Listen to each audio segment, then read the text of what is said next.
Welcome back to another volume of truly disturbing tales from Reddit. Today we're going to be narrating 3 new unsettling stories, taken directly from the platform. I encourage you all to sit back, grab a snack, and enjoy these terrifying personal accounts. Now, without any further delay, let's jump right in.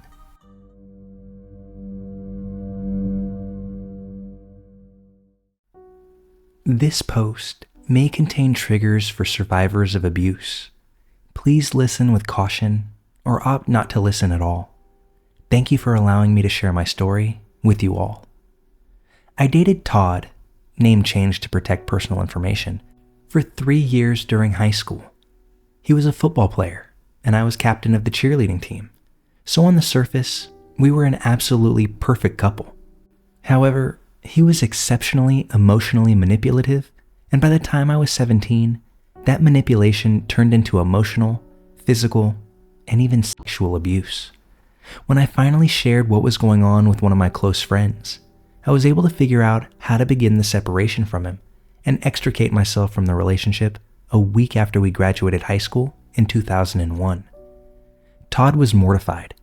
He told me that because we had been intimate, that he owned me. He told me no man would ever love me because I would be considered a whore. He told me that he would kill himself if I left him.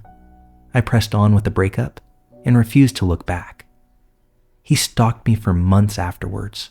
He would leave notes on my car, ranging from love professions all the way to threats. He would leave bouquets with my name on them around places I frequented. He found out what college I was attending in the fall semester and then applied. And he himself was admitted for the spring semester. I found this out and immediately transferred to a state university. It was a terrifying experience, and I was constantly looking over my shoulder. I finally told my mom what had been happening, and she was devastated. My dad was a cop his entire professional life, and many times had witnessed what happens when obsession and stalking goes much too far. My mom told my father some of the details.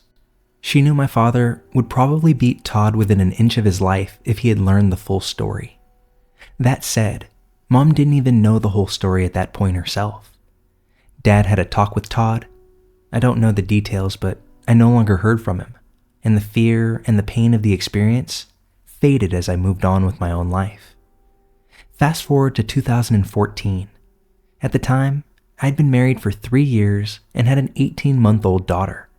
We were renting a home that was built at the turn of the 19th century in a quaint downtown area in a small town, far from where I went to high school, but still in the same state. At the time, my husband did not know about the abuse I suffered in high school because it felt like it was a lifetime ago. One night, I got a call from a phone number that I didn't recognize, so I let it go to voicemail.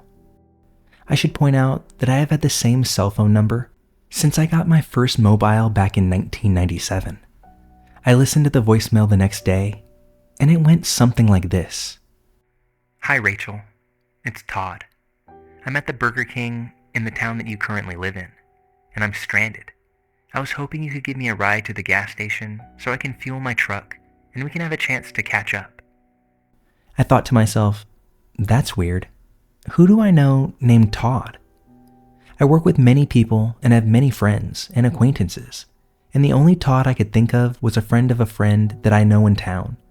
I've only met him a handful of times, so I thought it was super weird that he would ask me for a ride. Ultimately, I forgot about it.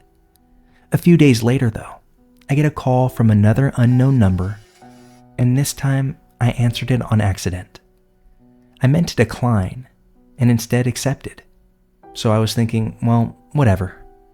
The conversation then went like this. Me. Hello? Hi, Rachel. How are you? Who is this?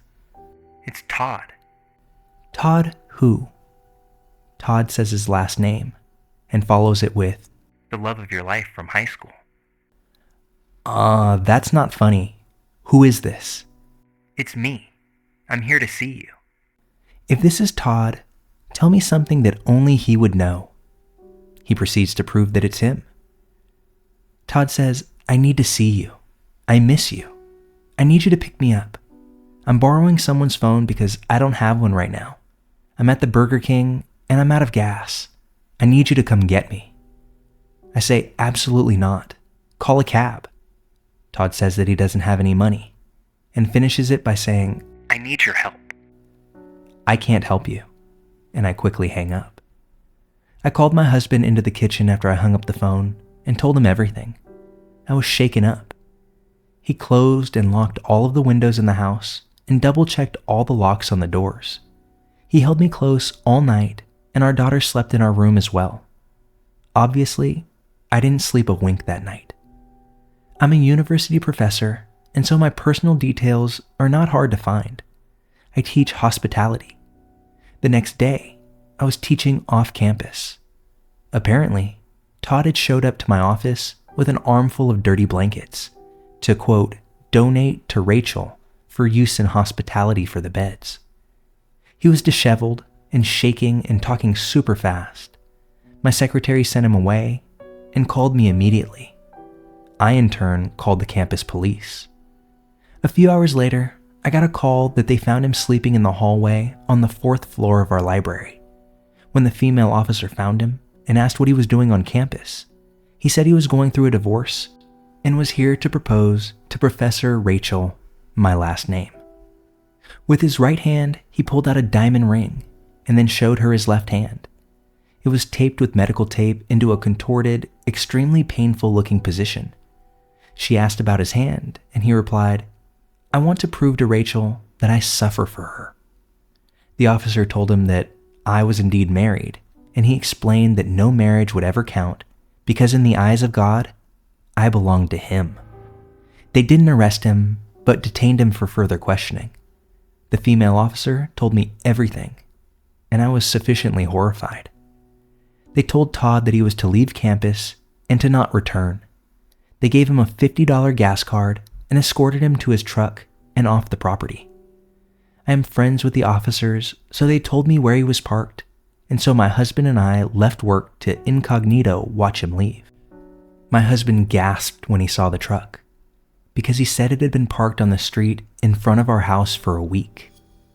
I went to the county courthouse and filed a restraining order, and it was approved by the judge the next day.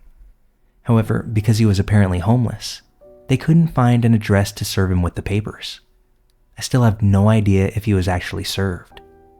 We have since moved and had another child, but I work in the same office. Sometimes, I have nightmares that he shows up when me and my babies are playing in the yard. I truly hope I never hear from Todd again, and that he, his rundown truck, and his medically contorted hand stay far, far away from me and my family.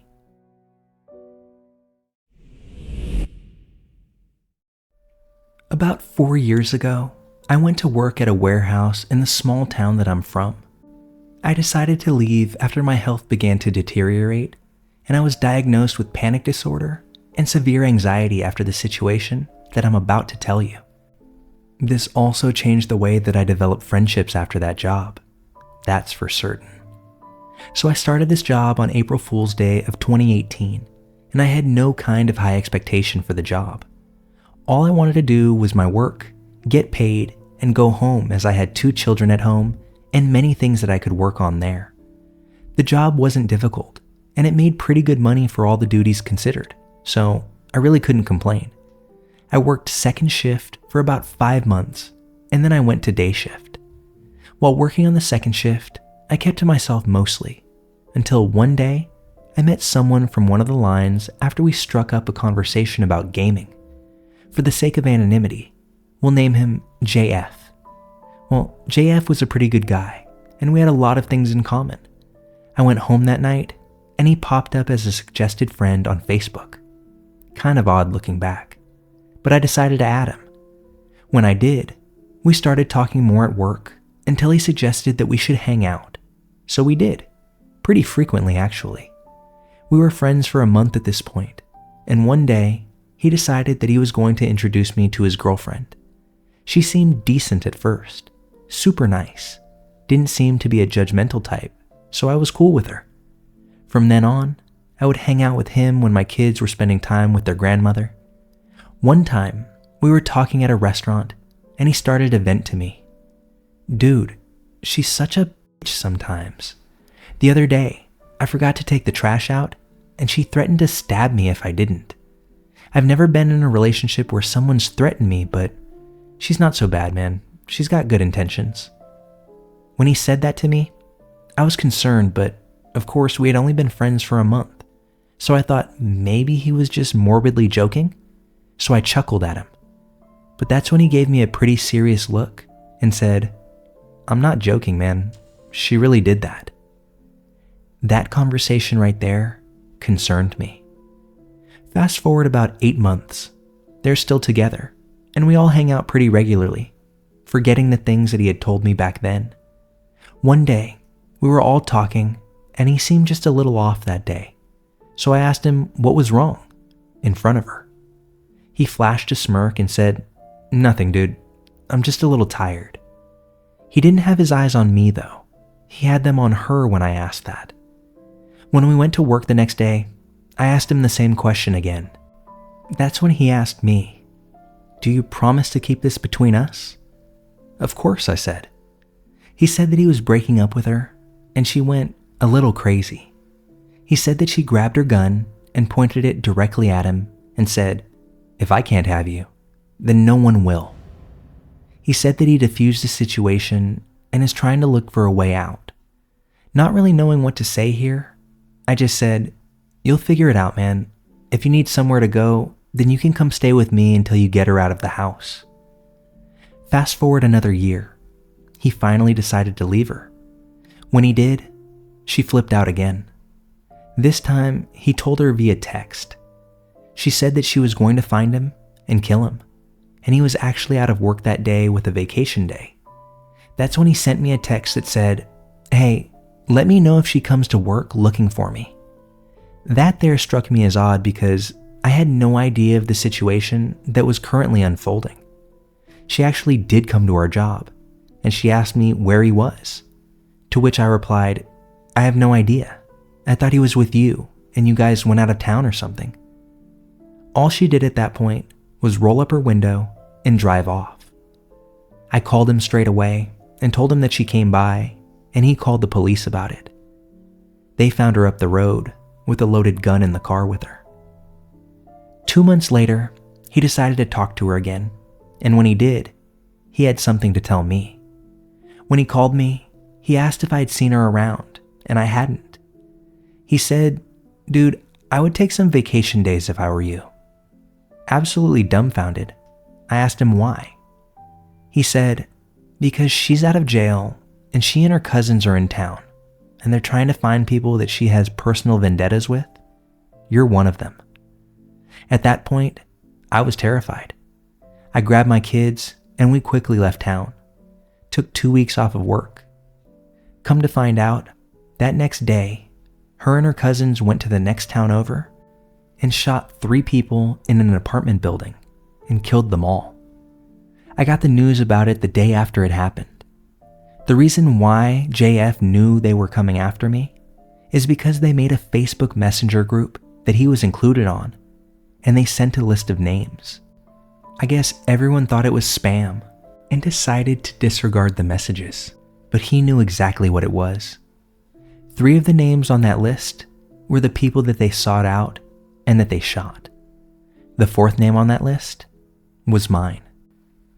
After the news story came out, JF decided to go public about the group and the screenshots that he had, and all those involved were charged with first-degree murder.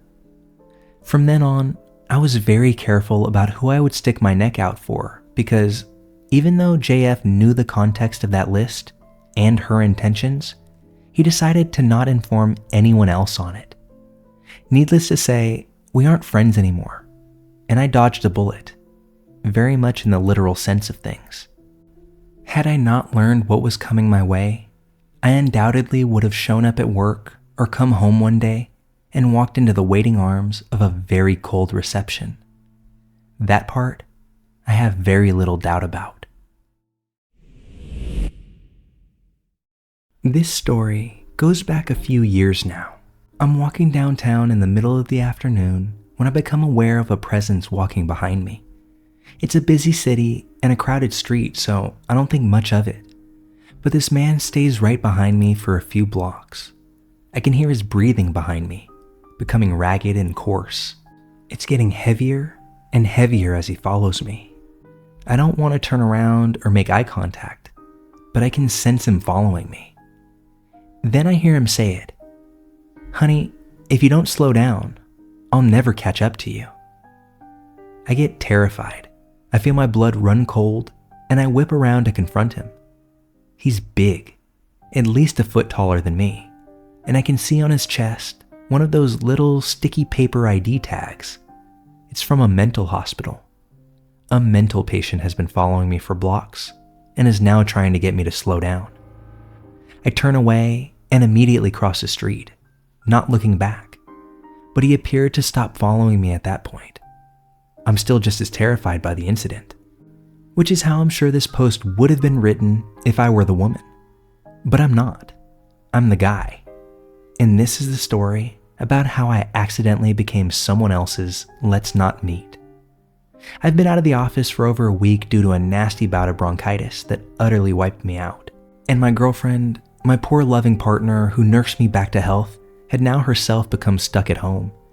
And it was my first day back at work.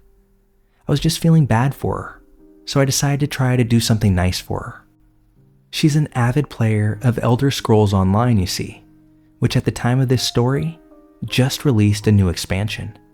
And that expansion allowed for a new class, and she had put off getting the expansion in order to focus on picking up some of the slack from my illness. So I decide I'm gonna go get it for her. I decide on my lunch break to hit the nearby GameStop and get her the digital code. So on my lunch, I head out. Now, here's the thing.